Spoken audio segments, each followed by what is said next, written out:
Shalom semuanya, kembali dalam program The Living Wisdom, kita akan belajar topik-topik yang ada di dalam Alkitab. Dan pada kesempatan episode ini, saya ingin membagikan tentang seorang perempuan yang bagi saya keren, namanya Hagar. Kenapa saya ingin membagikan ini? Karena banyak orang Kristen memberikan stigma kepada Hagar ini sebagai perempuan yang kurang positif, begitu ya, kebanyakan negatif.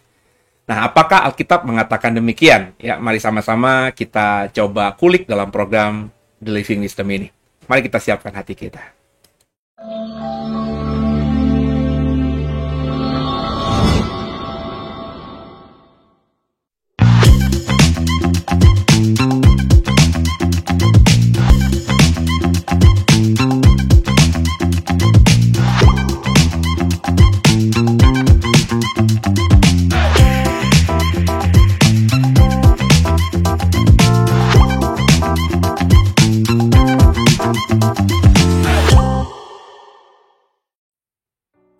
Ya, kalau kita ngomongin soal Hagar, maka kita harus terlebih dahulu memperhatikan background cerita tentang Hagar ini yang ada di dalam Alkitab. Dan kalau saya melihatnya, maka ada latar belakang soal janji Tuhan kepada pria pilihannya, yakni Abram. Namanya saat itu masih Abram. Di dalam Kejadian 15 ayat 5, Tuhan berjanji demikian. Lalu Tuhan membawa Abram keluar serta berfirman, "Coba lihat ke langit, hitunglah bintang-bintang, jika engkau dapat menghitungnya, maka firman-Nya kepadanya, demikianlah banyaknya nanti keturunanmu." Jadi cerita soal Hagar itu, kalau kita mau mendapatkan kebenaran utuhnya, membaca Hagar dengan konteks yang benarnya, maka kita harus memulai dari janji Tuhan kepada Abram ini, di mana Tuhan memerintahkan Abram untuk keluar pada malam hari itu untuk melihat ke langit dan dimintakan kepada Abram untuk menghitung bintang-bintang. Dan Tuhan berkata, jika kau dapat menghitungnya, maka sebanyak itulah ya keturunanmu nanti, ya. Jadi itu berarti janji Tuhan di mana Abram yang saat itu usianya sudah sangat suntuk, sudah mungkin tua sekali ya dalam konteks saat itu dan belum memiliki anak, dan Tuhan menjanjikan hal ini kepada Abram. Sesuatu yang mungkin sebagian besar kita sepakat untuk mengatakan mustahil ya. Dan meskipun mustahil, kalau kita membaca ayat berikutnya Kejadian 15 ayat 6, Abram percaya janji Tuhan itu. Kalimat firman Tuhan berkata demikian. Lalu percayalah Abram kepada Tuhan, maka Tuhan memperhitungkan hal itu kepadanya sebagai kebenaran. Jadi janji Tuhan bahwa keturunan Abraham akan seperti bintang di langit jumlahnya. Di saat Abram sudah suntuk umurnya itu, Abram percaya sama janji itu. Padahal kalau kita pakai logikanya, ya mestinya kita berkata itu sesuatu yang mustahil. Nah, kemudian barulah dari latar belakang tadi yang kita pahami tadi, muncul cerita soal Hagar. Hagar adalah bagi saya, kalau saya simpulkan, seorang budak, seorang istri, dan perempuan yang luar biasa. Jadi saya memang mungkin agak nyeleneh sendiri. Saya melihat Hagar itu ketika saya mulai mendalaminya. Dulu waktu saya kecil memang seperti perspektif umum orang Kristen, Hagar itu negatif. Pelakor gitu ya. Hagar itu perempuan yang ya budak lagi gitu ya, dipandang sebelah mata pun tidak. Kita agak negatif perspektif kita kepada Hagar. Saya sudah mengkhotbahkan ini berkali-kali, tapi saya selalu senang menggali perempuan yang namanya Hagar ini. Dan begitu negatifnya Hagar di mata orang Kristen, sampai-sampai orang Kristen tidak ada yang menamakan anak perempuannya Hagar. Coba saudara, ada nggak anak perempuan Kristen atau perempuan Kristen yang diberi nama oleh ibu bapaknya Hagar, atau ada perempuan Kristen yang diberi nama baptis oleh pendetanya dengan nama baptis Hagar gitu? Kayaknya nggak ada. Saya sebenarnya tergoda untuk memberikan nama baptis Hagar kepada perempuan yang saya mau baptis, tapi takutnya mereka salah paham gitu ya. Mereka menganggap saya itu memberikan bukan berkat malah kutuk gitu ya. Jadi saya tahan. Jadi saya sempat ngebatin kalau nanti misalnya dulu ya, saya punya anak perempuan, saya mau kasih nama Hagar aja. Cuman dengan usia saya sekarang ini, meskipun tidak ada yang mustahil, tapi kayaknya nggak mungkin dapat anak perempuan. Ya nanti nunggu anak saya aja, kalau mereka punya anak nanti mau nggak saya kasih nama gitu. Saya kan kasih nama Hagar karena bagi saya Hagar ini perempuan yang luar biasa. Kejadian 16 ayat 1. Adapun Sarai, istri Abram itu tidak beranak. Ia mempunyai seorang hamba perempuan, orang Mesir, Hagar namanya. Memang Hagar itu seorang budak. Dalam terjemahan LAI hamba, tapi lebih tepat diterjemahkan sebagai budak. Orang Mesir. Berarti kemungkinan Hagar ini dibeli oleh Sarah, dibeli oleh Abram, ketika mereka itu mengungsi ke Mesir karena ada bahaya atau ada kelaparan, ya. Bapak Ibu ingat cerita itu? Abram dan Sarah sempat ke Mesir, kemudian Firaun, ya kalau tidak salah ya kita membaca ceritanya itu tertarik gitu ya sama keluarga ini, ya mungkin keluarga ini akhirnya diberkati setelah mengungsi ke Mesir. Dan mereka yang kaya raya ini, Abram yang membawa kekayaannya ke Mesir ini, kemudian ya di sana membeli beberapa budak, dan salah satu budak yang dibeli di Mesir, makanya dikatakan orang Mesir, ini adalah Hagar. Ya, ya menarik di sini, Mesir saat itu tentu sudah menjadi, meskipun belum sebesar Mesir di zamannya Musa ya, tapi saya yakin ya di zamannya Abram, bapak leluhur Musa ini, ya Mesir sudah menjadi sebuah kerajaan atau sebuah bangsa yang jauh lebih besar dibandingkan ya yang lainnya. Bahkan Israel pun belum ada kan, karena Abraham kan bapak nenek moyangnya Israel ya.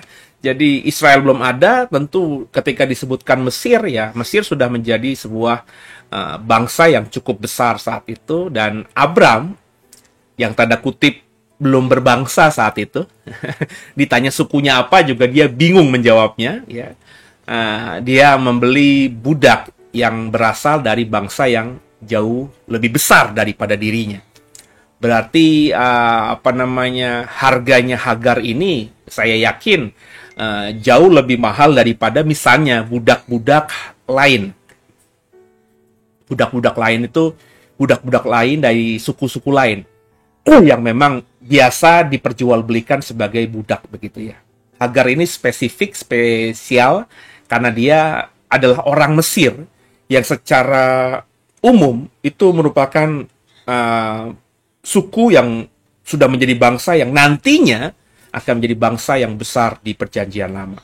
Nah, kata Hagar muncul 12 kali di Perjanjian Lama. Nggak banyak, saudara. Jadi untuk menggali tentang siapa Hagar, kita tidak terlalu repot, tidak terlalu kesulitan, karena kata Hagar hanya muncul beberapa kali, yakni 12 kali di Perjanjian Lama, dan hanya di dalam kitab-kitab, hanya dalam kitab Kejadian saja, dan hanya dari beberapa pasal saja, 2-3 pasal saja, di mana pasal paling banyak ada di pasal yang ke-14 dan pasal ke-21 kalau tidak salah, saudara ya. Nah, jelas dari informasi tadi, siapakah Hagar? Hagar itu adalah budak perempuan, ya, dibeli untuk melayani Sarai, ya.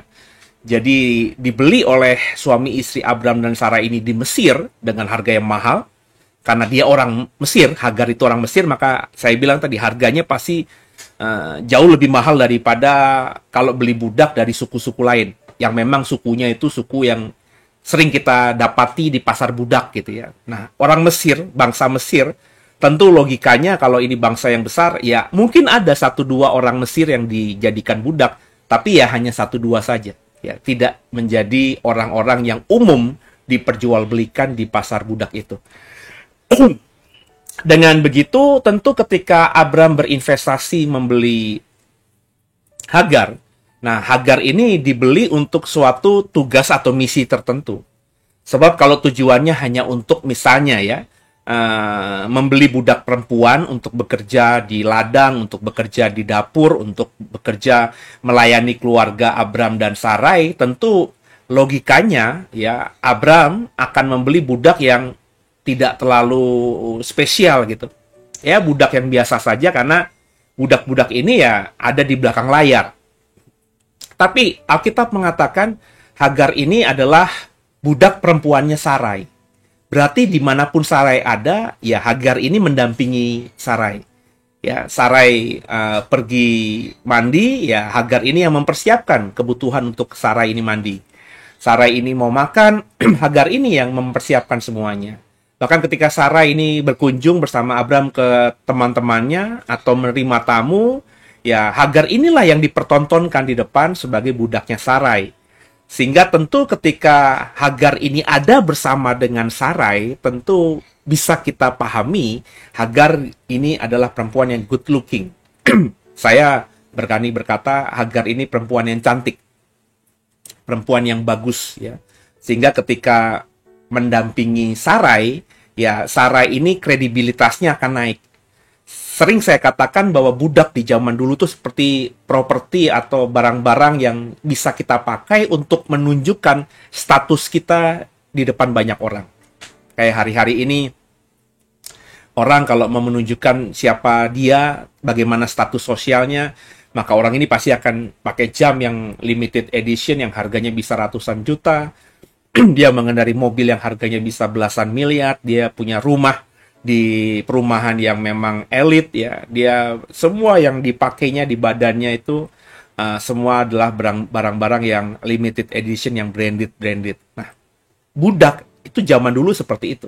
Karena zaman dulu tentu belum ada jam, belum ada aksesoris yang dipakai oleh di badan manusia yang bisa menunjukkan siapa dia dan bagaimana status sosialnya.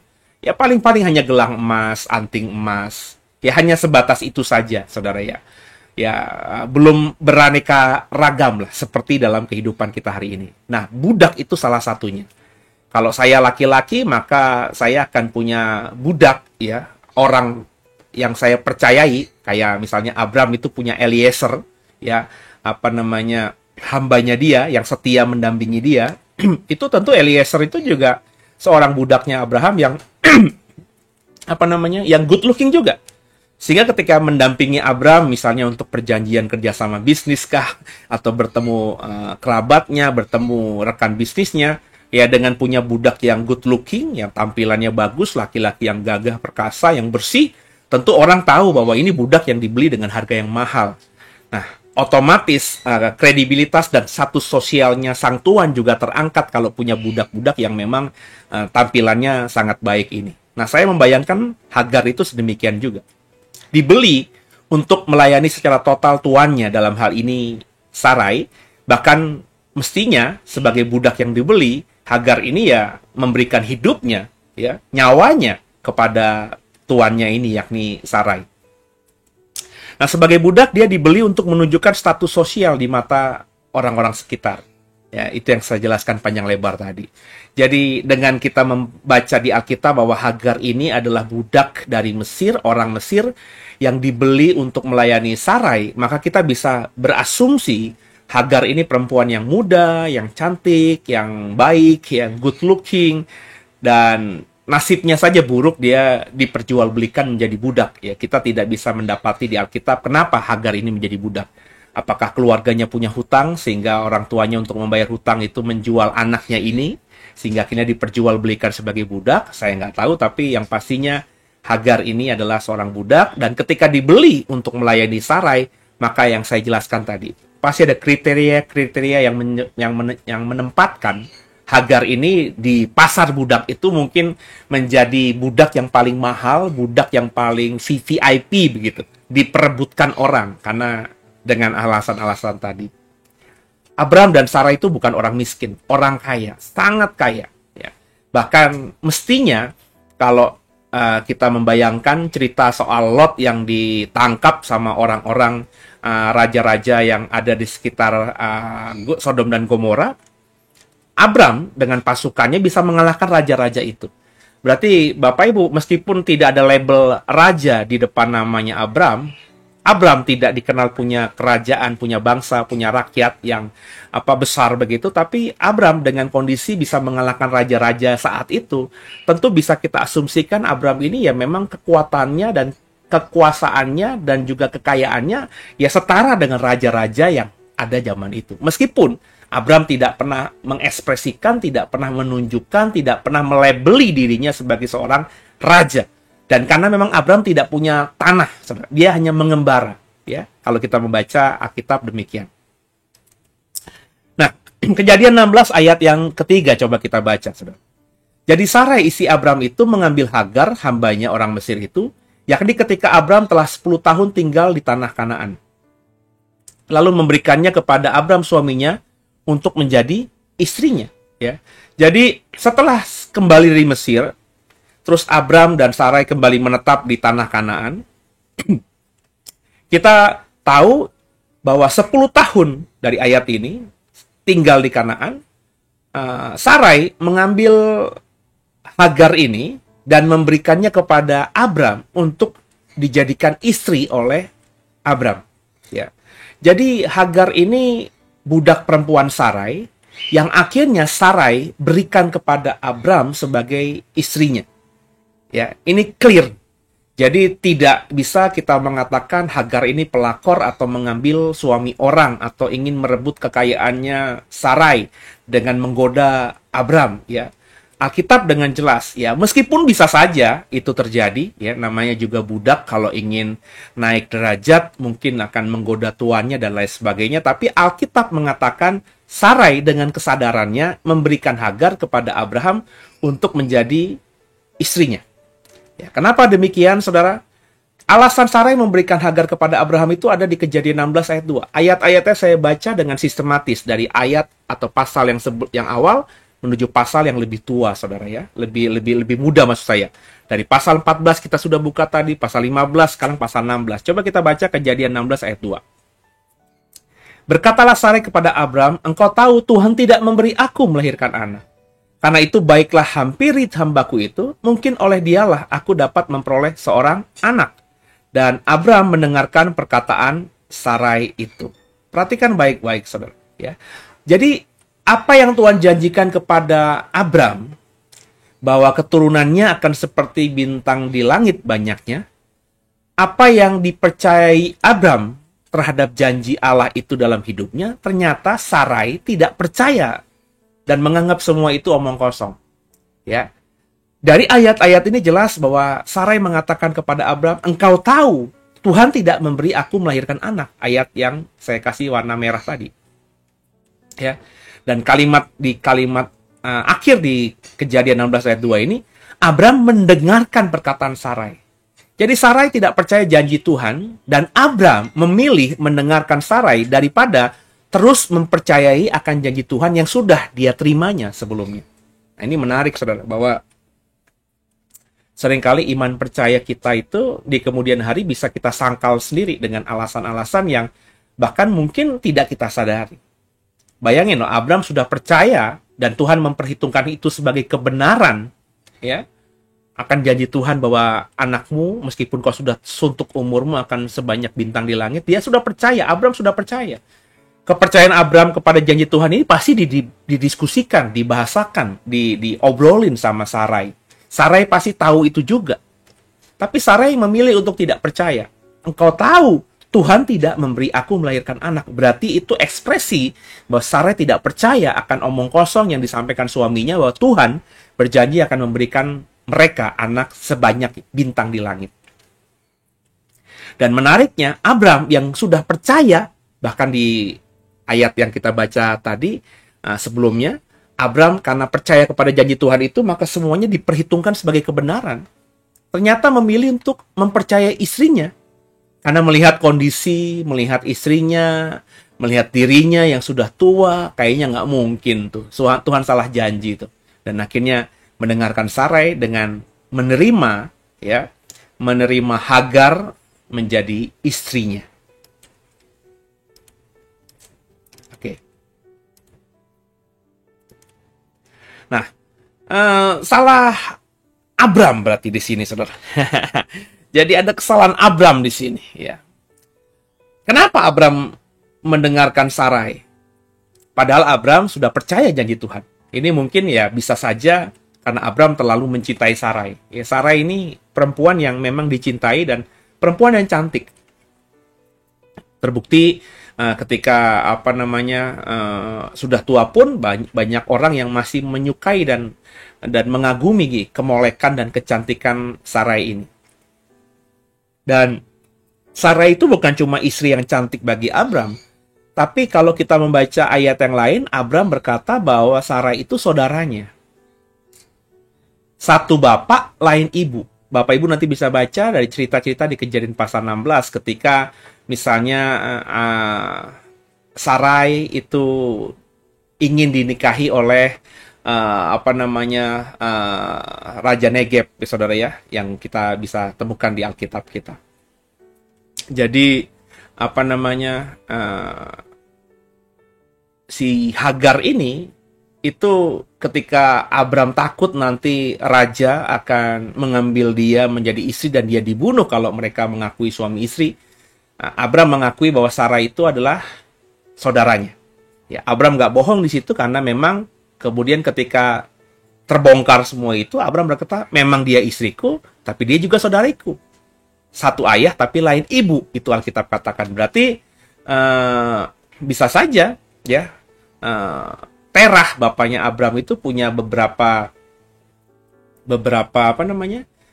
istri ya selain mamanya Abram ya. Bisa saja juga ada Nahor di situ, itu mungkin satu bapak dan lain ibu dari Abram. Mungkin juga Haran yang dikatakan anak-anak Terah itu juga satu bapak tapi lain ibu ya. Jadi Abram itu punya saudara satu bapak yakni Nahor dan Haran, tapi mereka semua beda mama. Dan itu dalam budaya zaman dulu, poligami itu hal yang biasa.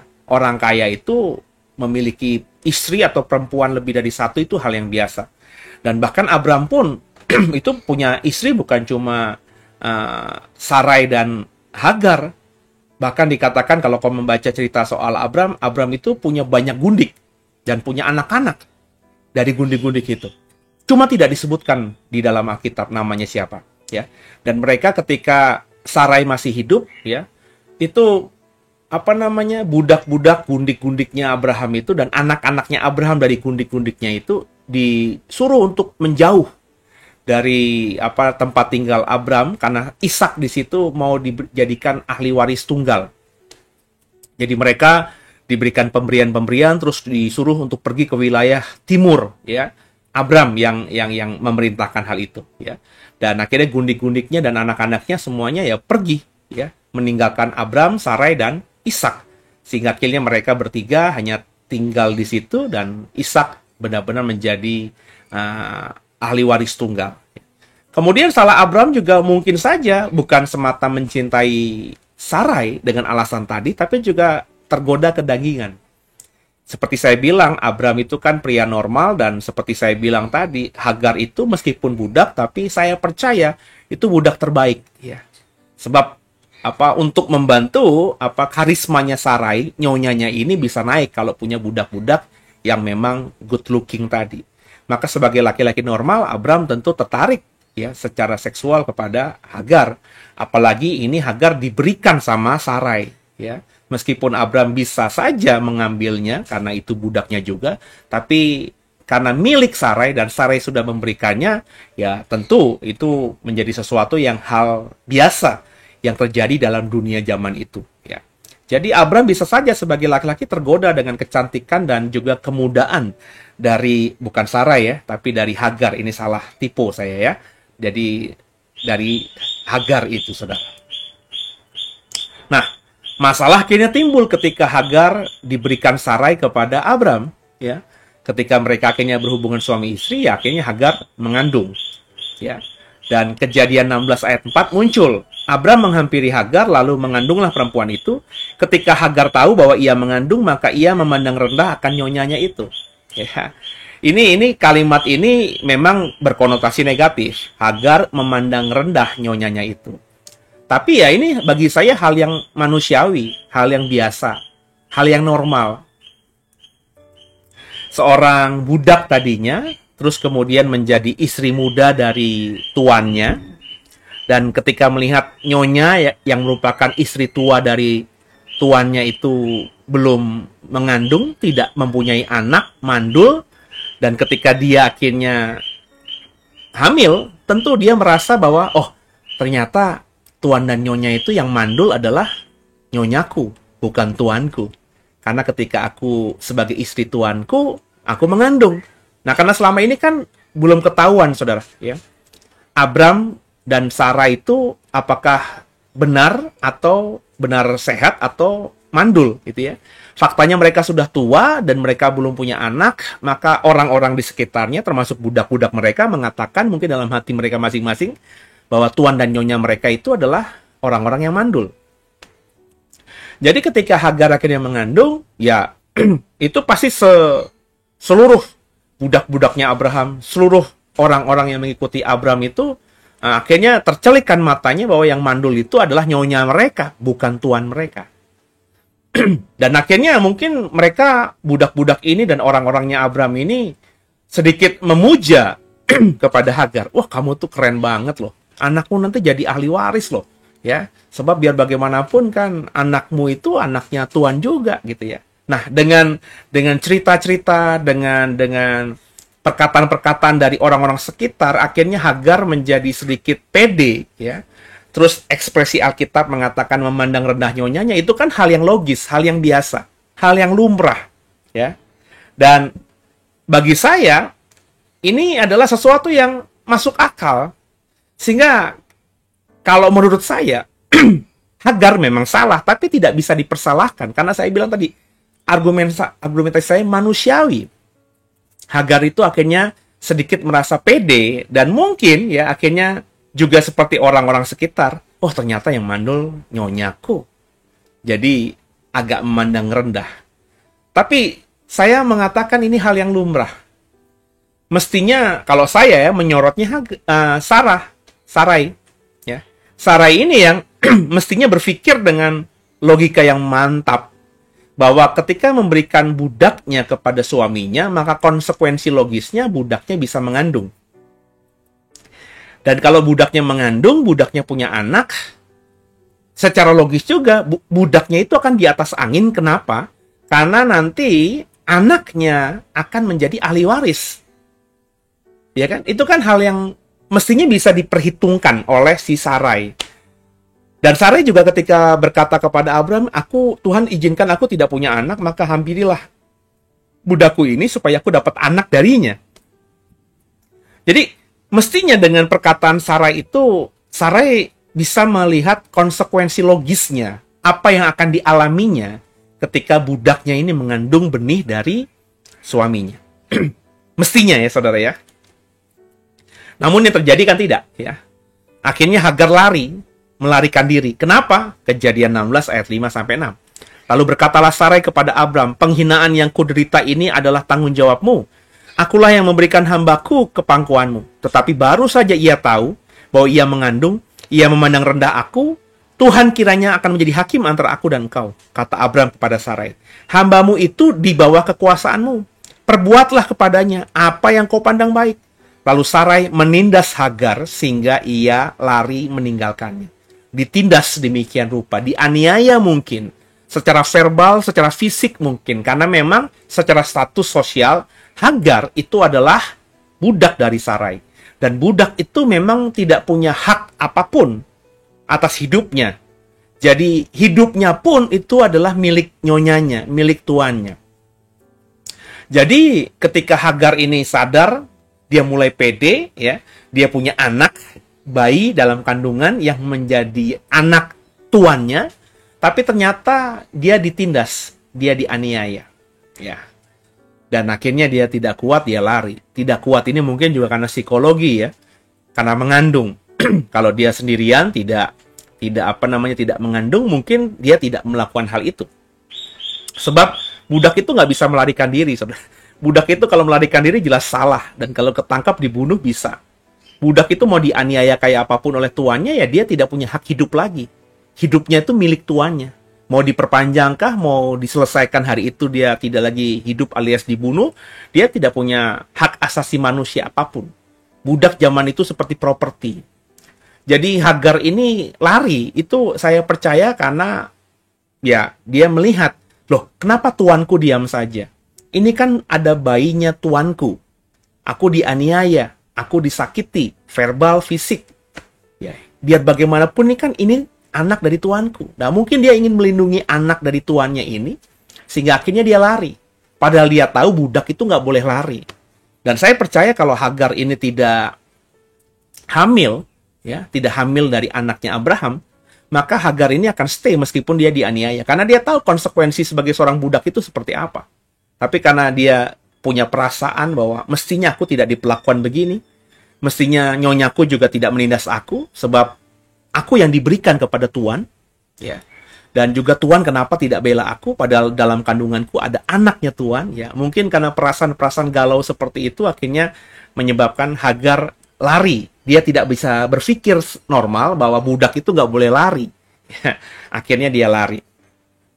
Tapi menarik di sini, malaikat Tuhan menjumpai Hagar. Malak Yahweh, Malak Hadonai menjumpai Hagar. Ya. Ditegur lari dan diminta untuk kembali. Menarik ayatnya dalam Kejadian 16 ayat 8-9. Katanya, Hagar, hamba Sarai, dari manakah datangmu dan kemanakah pergimu? Jawabnya, aku lari meninggalkan Sarai nyonyaku. Lalu kata malaikat Tuhan itu kepadanya, kembalilah kepada nyonyamu, biarlah engkau ditindas di bawah kekuasaannya. Ketika Sarai ini menindas Hagar, Hagar nggak kuat, Hagar lari dari Abram dan Sarai, melarikan diri, karena perasaan-perasaan yang saya jelaskan di dalam slide sebelumnya. Dan dalam pelariannya ini, Tuhan, lewat malaikat Tuhan, menjumpai Hagar. Menarik ini. Malaikat Tuhan menjumpai Hagar, dan berkata kurang lebih, kembalilah kepada nyonyamu, dan biarlah engkau ditindas di bawah kekuasaannya. Jadi Hagar diingatkan bahwa statusmu itu budak. Andai kata kau ditindas sama Sarai nyonyamu, yang memiliki hidupmu, yang membeli dirimu, maka itu sudah sewajarnya. Dan akhirnya, Hagar mendapatkan, ingatan yang normal, logika yang normal lagi mengenai statusnya. Meskipun dia istri dari Abram, tapi di mata Sarai dia adalah tetap budaknya Sarai. Ini dua status yang berbeda. Istri tapi budak. Istri dari Abraham tapi budaknya Sarai. Jadi Sarai ini masih punya privilege atas Hagar, dan Hagar itu masih inferior dibanding superior Sarai. Ya, jadi Hagar diingatkan tentang statusnya itu. Nah, apa yang terjadi? Ternyata Tuhan itu menjumpai Hagar. Malaikat Tuhan itu menjumpai Hagar karena Tuhan mengetahui penindasan atas Hagar.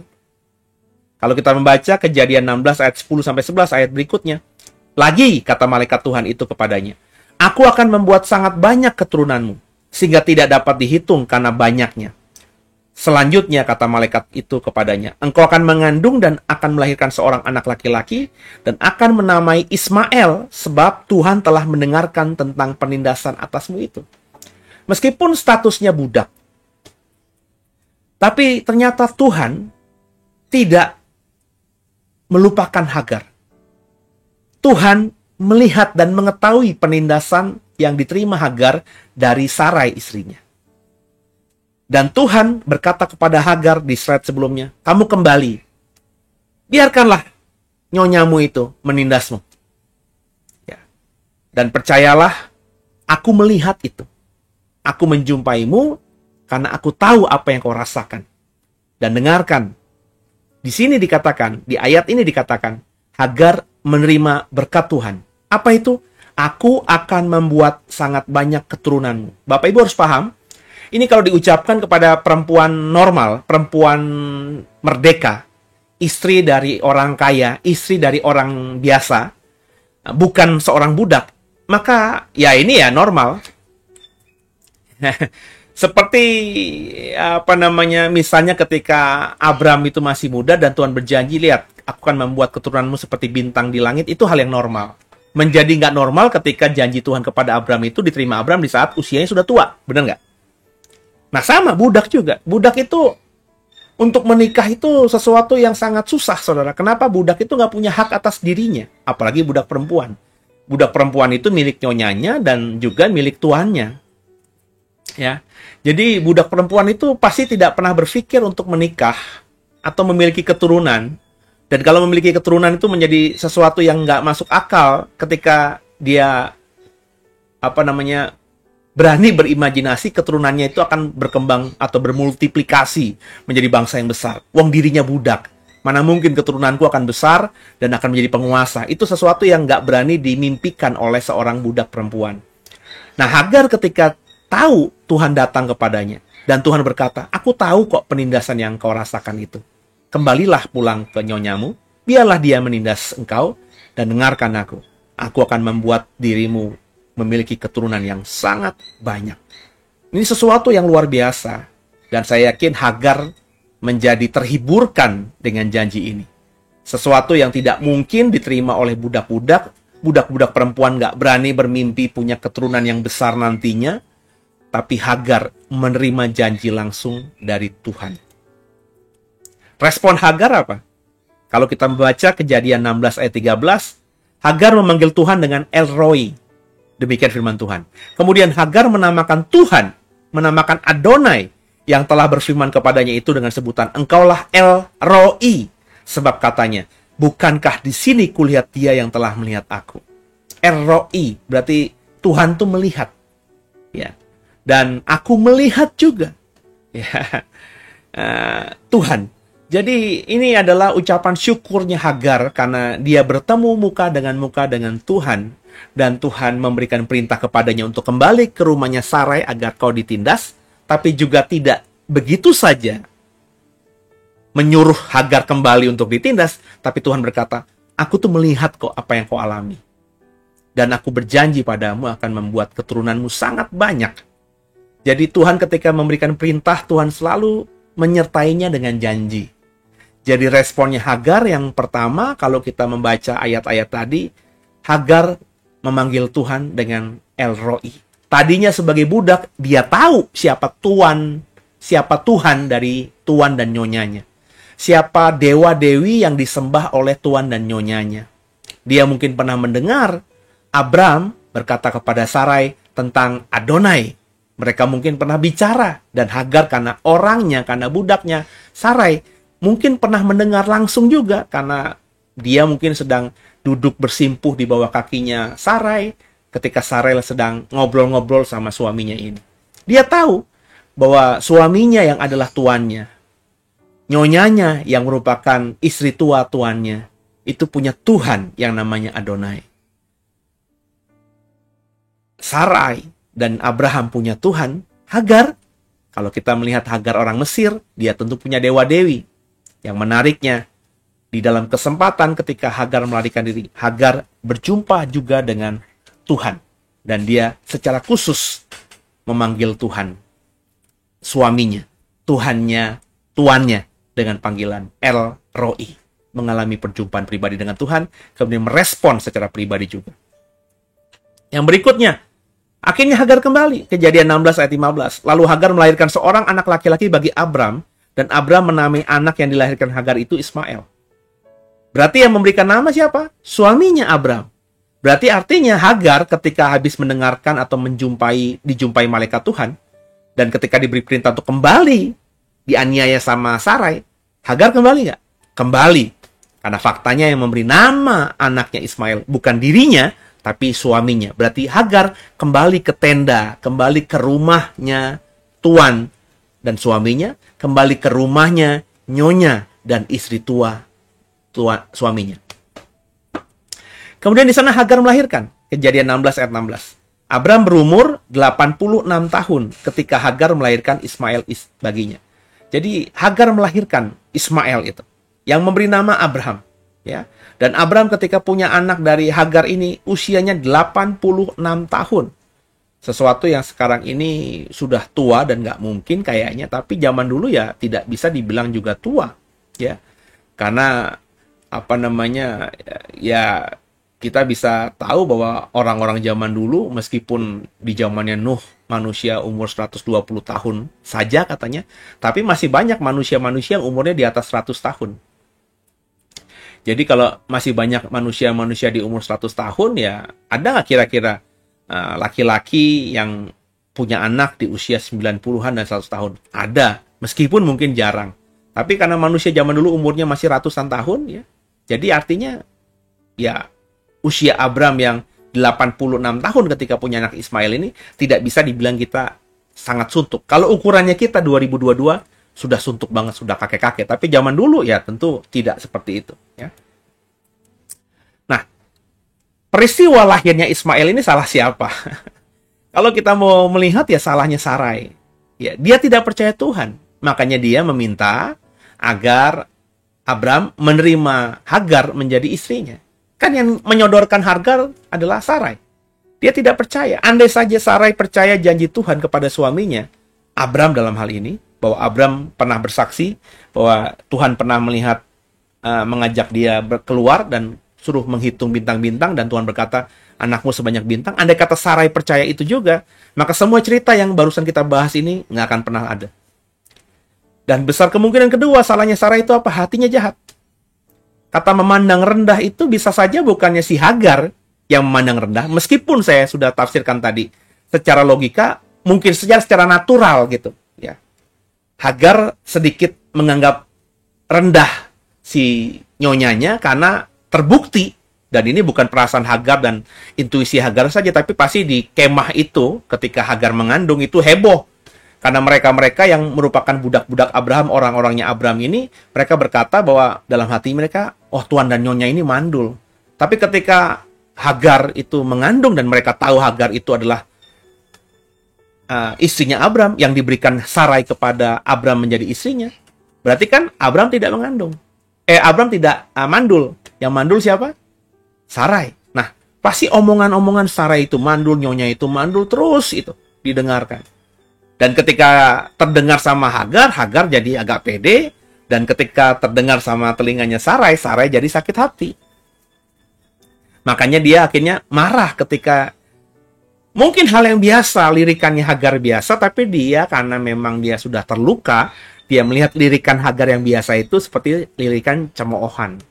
Jadi sifat Sarai ini kelihatan mulai dari kesempatan ini, yakni mudah iri hati. Jadi gampang iri hati. Andai kata dia tidak memberikan Hagar, saya yakin nggak ada cerita ini. Tapi dia yang memberikan. Dan ketika dia tahu Hagar mengandung, akhirnya ketika Hagar mengandung, dia sedikit memandang rendah dirinya. Mestinya itu sudah diperhitungkan oleh Sarai, tapi Sarai tidak bisa. Kenapa? Karena iri hati.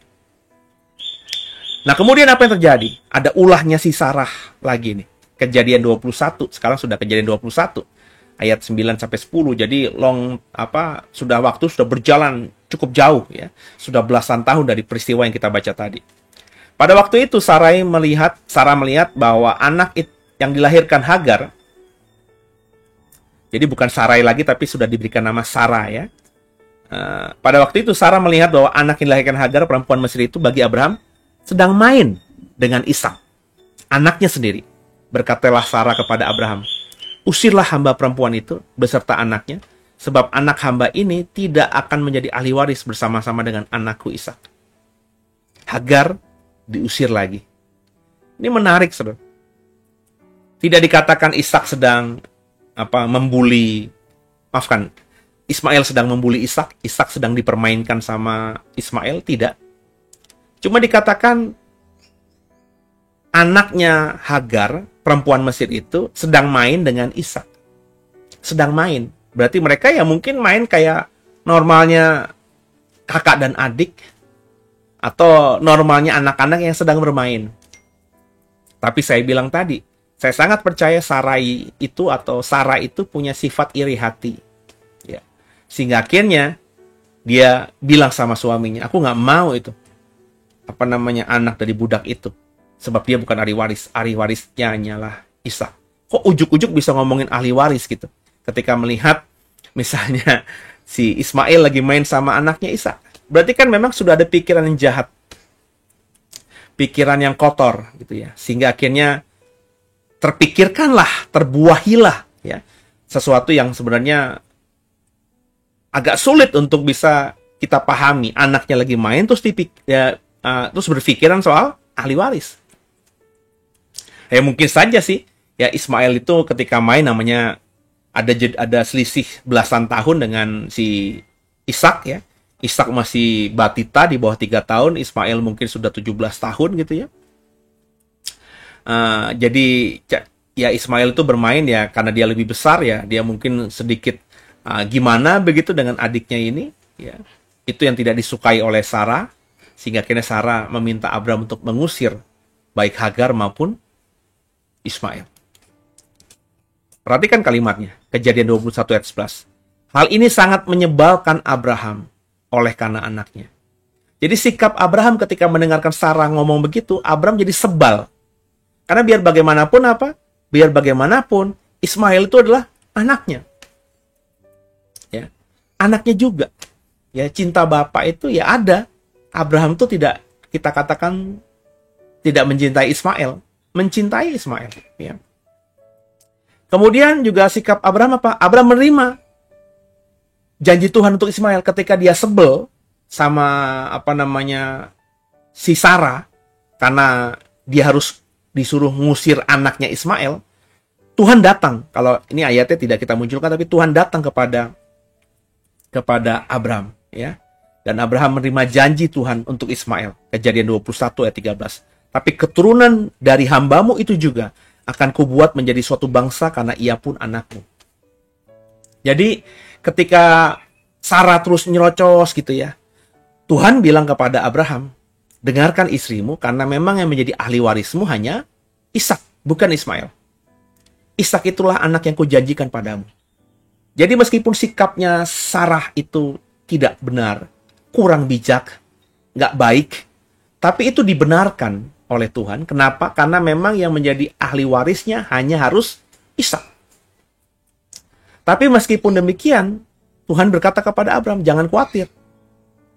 Biar bagaimanapun itu anakmu, dan aku akan buat Ismail, keturunanmu itu, menjadi suatu bangsa yang besar. Karena biar bagaimanapun, dia adalah anakmu. Dari sini kita bisa dapat kesimpulan bahwa karena Tuhan berjanji kepada Abraham, maka semua anaknya diberkati Tuhan. Baik Ishak, anak perjanjian itu, maupun Ismail. Ismail diberkati via Abraham. Jangan khawatir Abraham, anakmu Ismail itu akan kubuat jadi suatu bangsa yang besar.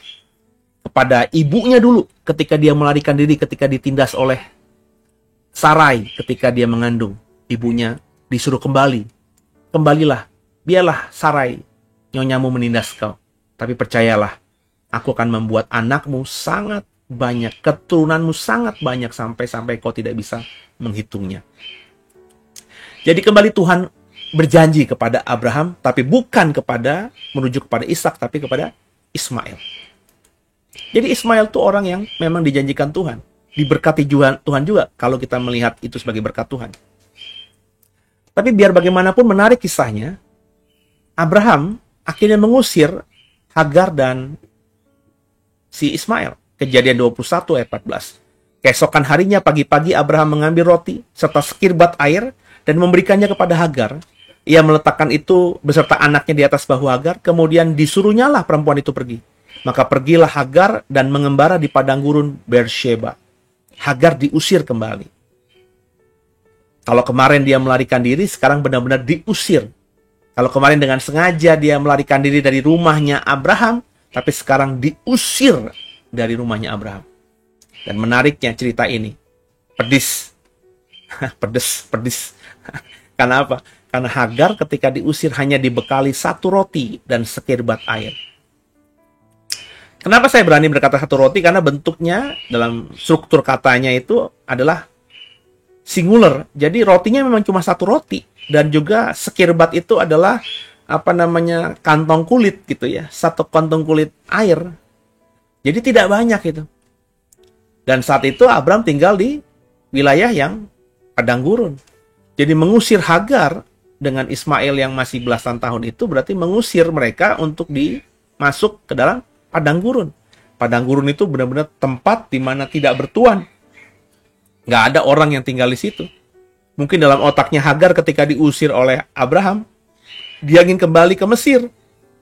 Kembali sebagai orang merdeka. Karena Tentu ketika Abraham mengusir Hagar ini, Hagar sudah diberikan kemerdekaan. Sebab kalau tidak, ya Hagar nanti akan bahaya di tengah jalan. Bisa dibunuh dan lain sebagainya karena dia dianggap budak yang melarikan diri.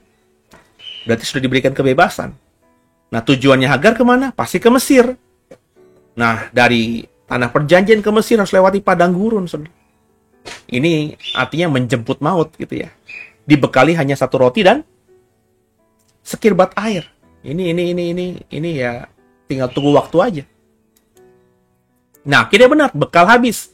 Kejadian 21 ayat 15. Ketika air yang dikirbat itu habis, dibuangnyalah anak itu ke bawah semak-semak.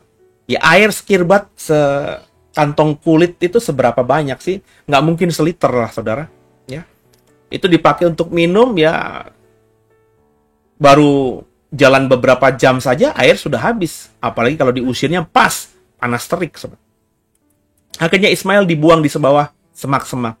Karena sudah kehabisan air, dan mungkin Hagar tidak mau melihat anaknya ini sekarat, makanya dibuang di bawah semak-semak, supaya tertutupi, kalaupun mati ya tertutupi nanti mayatnya. Kejadian 21 ayat 16 berkata demikian. Dan ia, Hagar, duduk jauh-jauh, duduk agak jauh, kira-kira sepemanah jauhnya. Sebab katanya, tidak tahan aku melihat anak itu mati. Sedang ia duduk di situ, menangislah ia dengan suara nyaring. Sepemanah jaraknya. Ya, kurang lebih paling sekitar beberapa puluh meter, saudara. Dan di sana dia menangis dengan suara nyaring karena melihat anaknya itu mau mati. Anak yang dia pikir akan membuat dia selamat, karena anak ini merupakan anak dari seorang kaya raya yang namanya Abraham. Akhirnya dia lihat harus mati karena kehabisan air. Kehabisan air karena diusir sama bapaknya sendiri. Hatinya terluka, hatinya sakit. Makanya dikatakan Alkitab dia berteriak, menangis dengan suara nyaring. Hati Hagar hancur melihat Ismail yang tadinya dipikirnya akan menjadi penolongnya, namun di depan matanya sudah sekarat, hampir mati. Melihat ini, apakah Tuhan berdiam? Janji Tuhan, ya. Tuhan dengar dan lihat Hagar. Kejadian 21 ayat 17. Allah mendengar suara anak itu.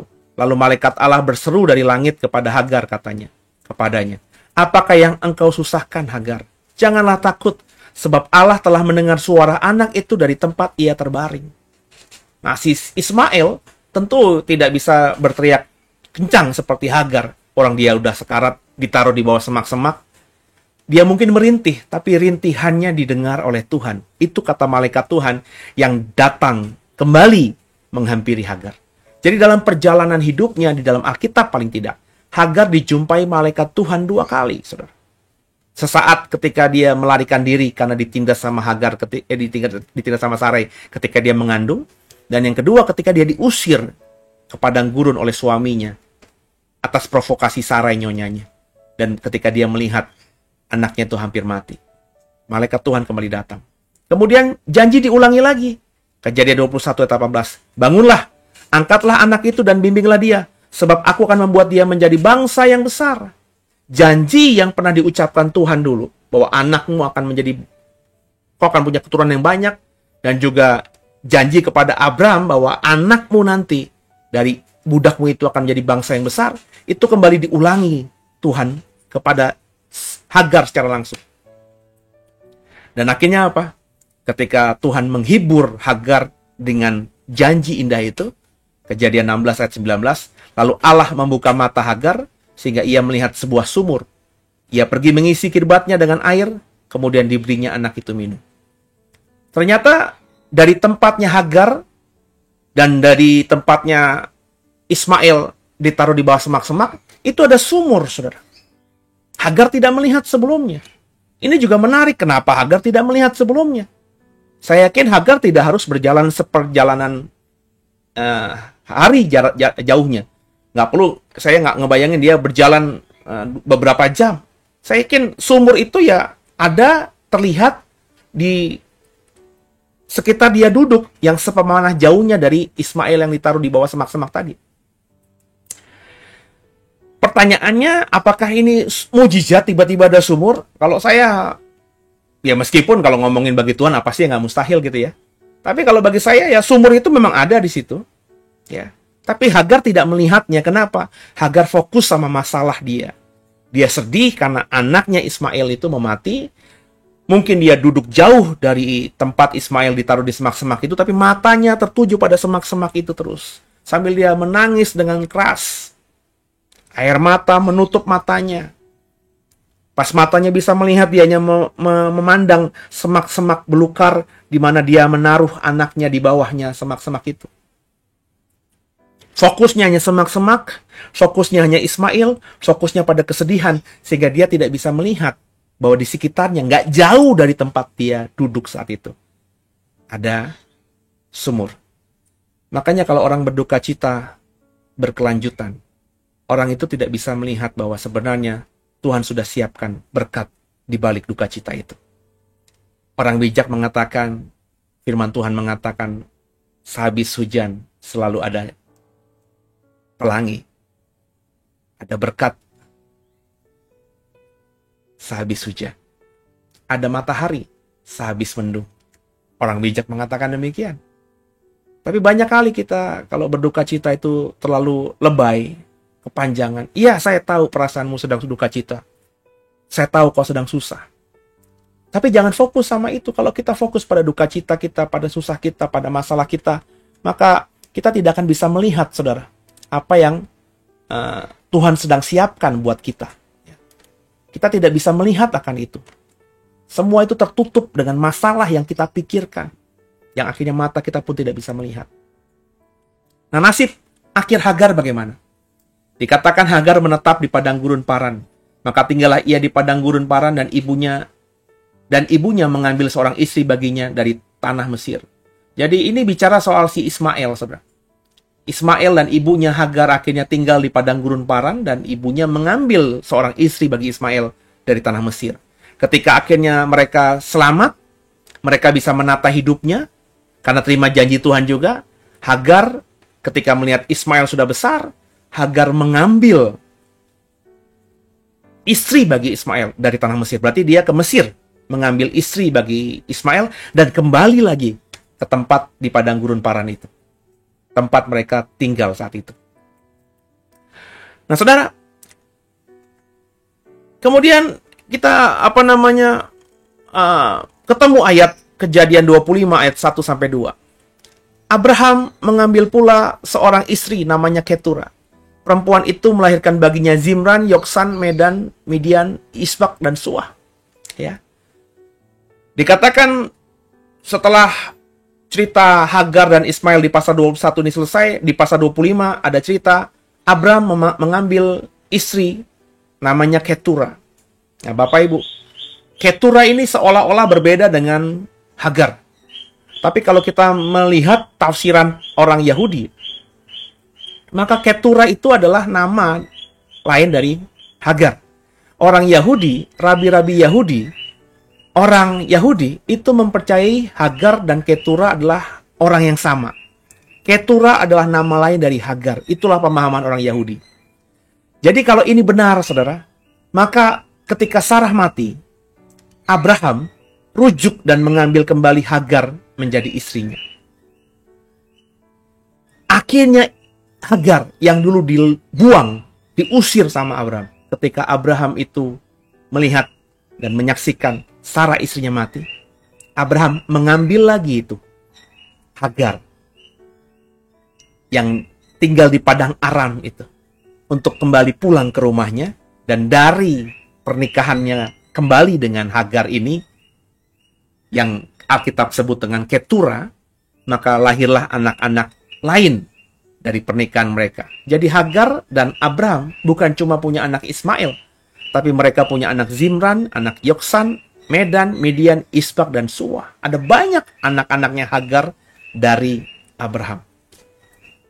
Ketika saya cerita soal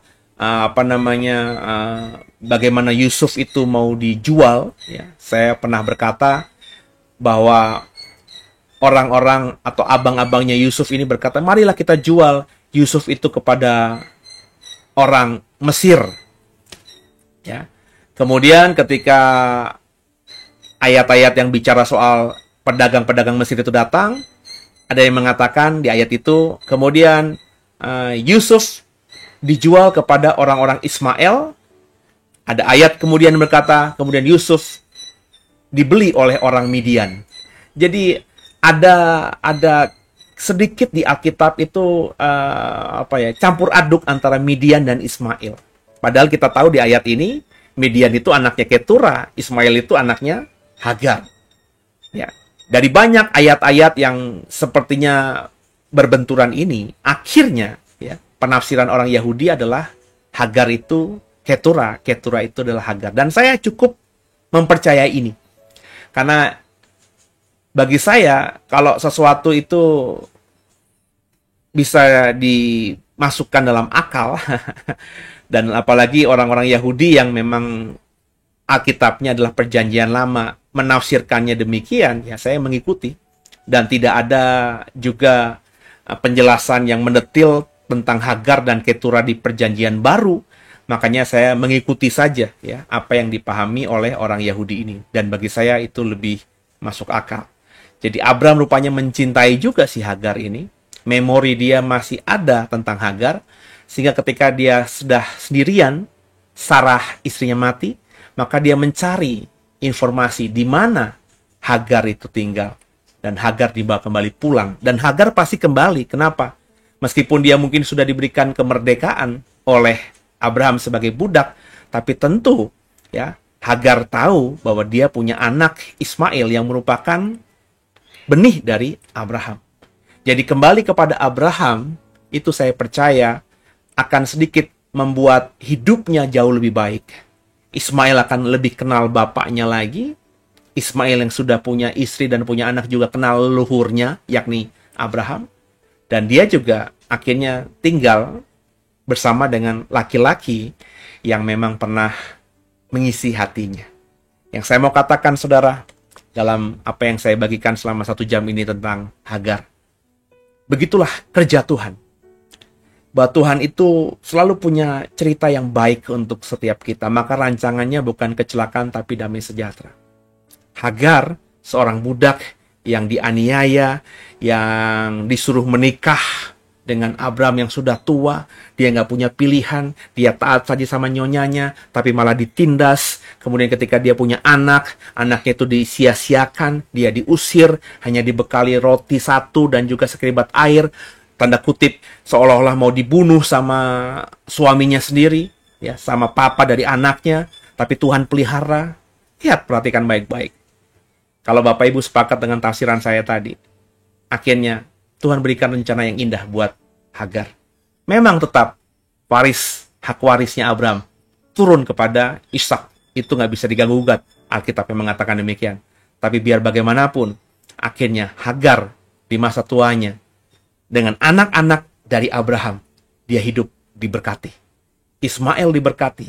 Midian diberkati. Semua anak-anak anak-anak Hagar dari Abram menjadi bangsa yang besar nantinya. Dan akhirnya dari seorang budak menjadi perempuan yang luar biasa. Ibu dari banyak bangsa. Bukankah itu sebuah breakthrough, sebuah terobosan? Kalau saudara sekarang ini sedang masalah, jangan lihat masalahmu. Pasti ada rencana yang indah yang Tuhan siapkan buat kita. Imani itu, maka kau akan melihat nanti bahwa rancangan Tuhan yang membawa damai sejahtera buat kita, itu bukan cuma isapan jempol. Kalau Hagar, budak, orang kafir, bukan keturunan Abraham, tapi orang Mesir malah. Itu akhirnya dipulihkan Tuhan harkatnya, namanya, dirinya dengan luar biasa. Masakan kita tidak. Semoga dipahami, semoga jadi berkat. God bless you.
Oke, kekasih Tuhan, semoga diberkati lewat program Living in Wisdom pada malam hari ini. Dan kalau diberkati, boleh di-sharekan program ini kepada yang lainnya. Jangan lupa di-subscribe, jangan juga lupa di-like, dan berikan komentar apa pemahaman saudara. Kalau ada yang berbeda, bisa diberikan kepada kami, kepada saya lewat kolom komentar, supaya saya juga bisa melihat pemahaman yang beda dari saudara, dan supaya kita bisa bertumbuh terus bersama-sama. Terus bawa dalam doa, dan kalau sudah mau mendukung dalam dana, silakan, ada nomor rekening yang ada.